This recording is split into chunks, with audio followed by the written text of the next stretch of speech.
샬롬, 일상 속의 하루 묵상 시간에 오신 샬롬 공동체 가족 여러분 환영하고 또 오늘도 우리가 함께 살아갈 이 하루를 주님의 사랑으로 축복합니다. 오늘 우리가 사랑의 기술 또 세 번째 시간 같이 나누려고 하는데요. 저는 처음에 이 사랑의 기술이라고 해서 매우 로맨틱한 책이 아닐까라고 생각을 했었습니다. 표지에 속은 거죠. 막상 읽어보니 우리가 생각하는 감정적인 사랑의 내용과는 달리 내용이 많이 달라서 처음에 당황을 했다가 사랑은 수동적으로 느껴지는 감정이 아니라 노력하고 준비하면서 생기는 능력이 필요한 기술이라는 것을 알게 되었습니다. 그래서 조금 딱딱할 수 있겠습니다만 그만큼 사랑의 기초를 단단하게 세워갈 수 있겠다라고 생각이 되니까 마음이 좀 놓였습니다. 우리 샬롬 공동체 가족들 모두가 그렇게 사랑의 기초를 든든하게 세워가며 사랑의 삶으로 준비되어 가기를 마음에 품으시고 함께 기도할 수 있었으면 좋겠습니다. 어제는 세상적인 사랑과 하나님의 사랑에 대해 비교를 해보았습니다. 세상적인 사랑은 자기에게 얼마나 유용한가를 기준으로 가치를 매기기 때문에 나한테 도움이 되는 대상에 대해서 사랑하는 마음을 갖는다고 했습니다.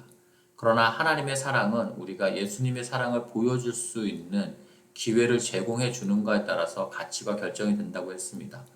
예수님께서 우리가 아직 죄인 되었을 때에 십자가에서 우리를 위해서 죽으심으로 하나님의 사랑이 어떠한 것인지를 우리에게 보여주셨듯이 사랑하기 너무너무 어려운 그 사람들은 우리 안에 있는 예수님의 사랑을 드러내기 위해 너무나도 좋은 대상이기에 가치 있게 여겨야 한다는 것입니다.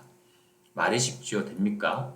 그렇게 어려우니 우리가 주님을 더욱 의지하고 신앙하게 되는 겁니다. 그래서 그 사랑의 대상이 우리를 하나님께 더욱 나가도록 하고 의지하도록 하는 존재로서 우리가 사랑하기에 충분한 가치가 있는 존재라는 겁니다. 오늘은 사랑의 기술 과정에서 사랑의 원칙으로 삼는 내용인 우상화한 사람은 사랑할 수 없다라는 내용을 살펴보려고 합니다. 성경은 모든 죄의 근원에는 우상숭배의 영이 있다라고 알려주십니다. 우리에게 하나님과 이웃을 어떻게 사랑할지를 안내하는 10계명의 첫 번째 계명은 우상숭배의 죄를 경고하고 있습니다. 사무엘 선지자는 사울 왕의 불순종과 반항은 우상숭배와 같다고 알려주었습니다. 사도 바울은 골로새 교인들에게 부도덕과 부정, 정욕, 탐심이 우상숭배와 다름없다라고 알려줍니다. 우상숭배는 예수 그리스도를 구원자로 의지하지 않고 다른 것을 의지하고 추구하는 모든 것을 뜻합니다. 하나님보다 어떠한 사물이나 사람을 우선하거나 사랑한다면 그것이 우상숭배입니다. 한마디로 정의하면 하나님만이 채우실 수 있는 것을 사람이나 사물, 다른 것을 통해 채움받고자 기대하는 것이 우상숭배입니다. 그 예를 우리 일상에서 한번 찾아볼까요? 어떤 남편이나 아내가 그 배우자에 대해 자신을 행복하게 해줄 수 있는 대상으로 기대한다면 그 배우자를 우상화하고 있는 것입니다. 부모와 자녀 간의 관계에서도 부모나 자녀를 기쁘게 할 수 있는 능력이 자기에게 있다라고 생각한다면 그 사람은 자신을 우상화하고 있는 것입니다. 자녀를 잘 키워서 자신이 인정받으려고 하는 부모가 있다면 그 부모는 자녀를 우상화하고 있는 것입니다.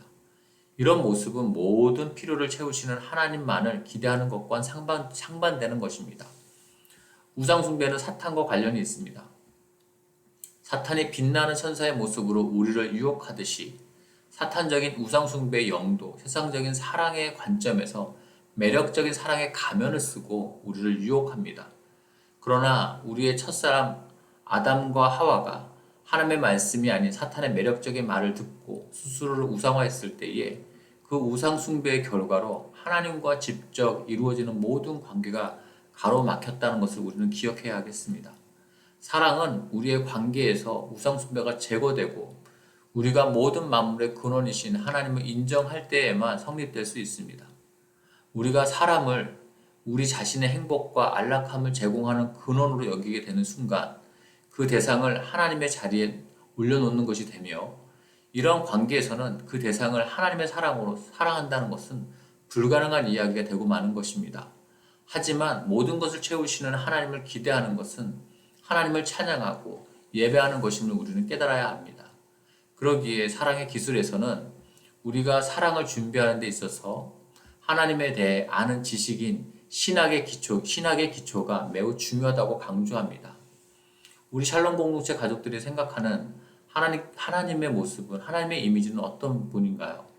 우리가 하나님에 대해 믿는 바가 우리 인생에서 만나는 사람들과 상황을 대하는 관점과 태도를 좌우합니다. 만일 하나님에 대해서 잘못된 지식을 가지고 있다면 만나는 사람들에 대해, 그리고 우리가 만나는 일들과 상황에 대해 왜곡된 관점과 태도를 가질 수도 있다는 것입니다. 사랑의 기술에서는 우리가 사랑의 준비를 해가기 위해 필요한 하나님에 대한 기본적인 믿음을 다음과 같이 소개하고 있습니다.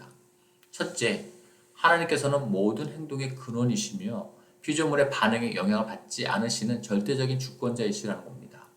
둘째로, 하나님은 거룩하시며 선하시며 빛이시고 사랑이십니다.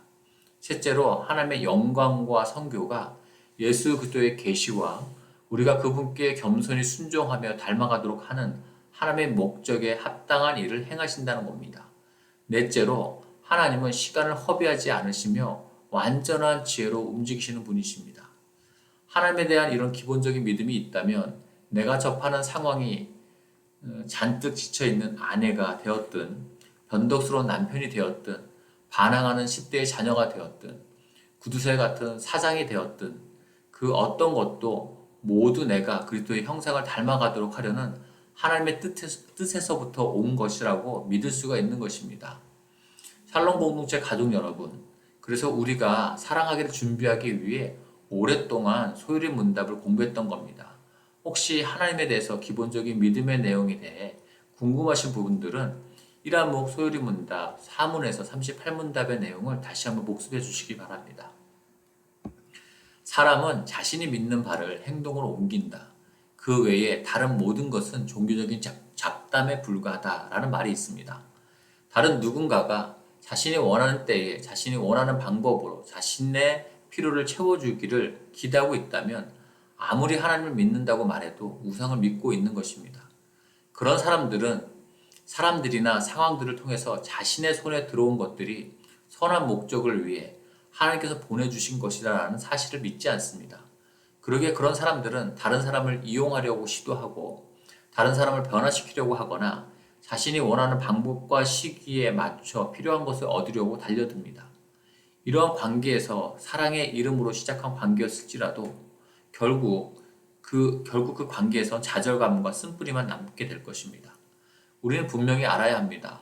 우상 숭배와 사랑은 같이 할 수 없는 상호 적대적이고 배타적인 관계입니다.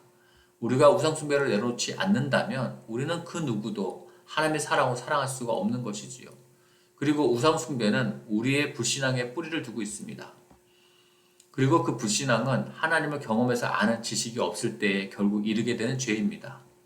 하나님께서 세상을 창조하셨고 다스리고 계십니다. 아멘. 죄인된 우리를 사랑하셔서 십자가의 아들을 내어주시기까지 사랑하셨습니다. 하나님께서는 우리 자신보다 우리를 더 잘 아시고 사랑하십니다. 우리를 사랑하시는 하나님의 사랑에는 능치 못함이 없고 그 어떠한 주저함과 물러섬도 없으십니다. 우리가 그런 예수 그리스도를 바라볼 때에 하나님께서는 우리의 연약한 손을 강하게 하시고 넘어진 우리의 무릎을 일으켜 세워주시는 분이십니다. 믿음은 선물입니다. 그러나 또한 천국은 침노하는 자들이 얻는 것임을 성경이 말씀하고 있습니다. 우리에게 하나님에 대한 아주 조그만 믿음이 있다면 먼저 우리 자신의 우상 숭배의 죄를 고백하시고 우리에게 주신 사람들을 하나님께서 보내주신 완벽한 선물로 믿고 받아들여 보는 겁니다. 우리 자신과 그 사람들이 모든 것을 공급하여 주시는 하나님을 바라볼 수 있도록 하나님께서 믿음도 주시고 소망도 주시고 사랑도 주시기를 부르짖으며 어려움을 주는 상황과 사람들을 나를 향하신 하나님의 사랑의 표현으로 받아들일 수 있을 때까지 계속적으로 기도해 보는 것입니다. 주님께서는 여러 가지 상황과 관계들 속에서 우리를 주님께로 손짓하고 계신다라고 저는 생각합니다. 수고하고 무거운 짐진 자들아 다 내게로 오라. 내가 너희를 쉬게 하리라. 나는 마음이 온유하고 겸손하니 나의 멍에를 메고 내게 배우라. 그러면 너희 마음이 쉼을 얻으리니 이는 내 멍에는 쉽고 내 짐은 가벼움이라 하시니라. 마태복음 11장 28절 30절의 말씀입니다. 언제든 주님께서 부르신다는 것을 우리가 깨닫는다면 그분 앞에 나아가시기 바랍니다. 예수님과 깊은 관계를 갖는 것이 우리가 사랑의 준비를 하기 위해 가장 기본일 뿐만 아니라 전부이기 때문입니다. 오늘 우리는 이렇게 기도했으면 좋겠습니다. 하나님만이 채우실 수 있는 것을 다른 사람이나 사물이 채울 수 있다고 기대하는 우상 숭배의 영을, 그 죄를 깨닫게 해주시기를 기도합시다. 우리 자신이나 다른 사람들을 하나님 대신에 기대하며 우상했었던 것을 기억나게 해주시면 즉시 그 죄를 십자가 앞에서 회개하고 더 이상 우상 숭배의 함정에 빠지지 않도록 하나님만을 기대하고 의지하게 해주시기를 기도합시다.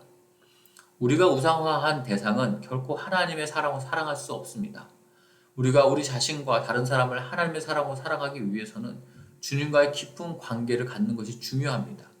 하나님께서 우리를 사랑해 주시는 것을 경험할 때에 생겨나는 그 관점으로 우리에게 허락하신 사람들과 상황들을 믿음으로 받아들이고 사랑할 수 있게 해주시기를 우리 다 함께 기도했으면 좋겠습니다.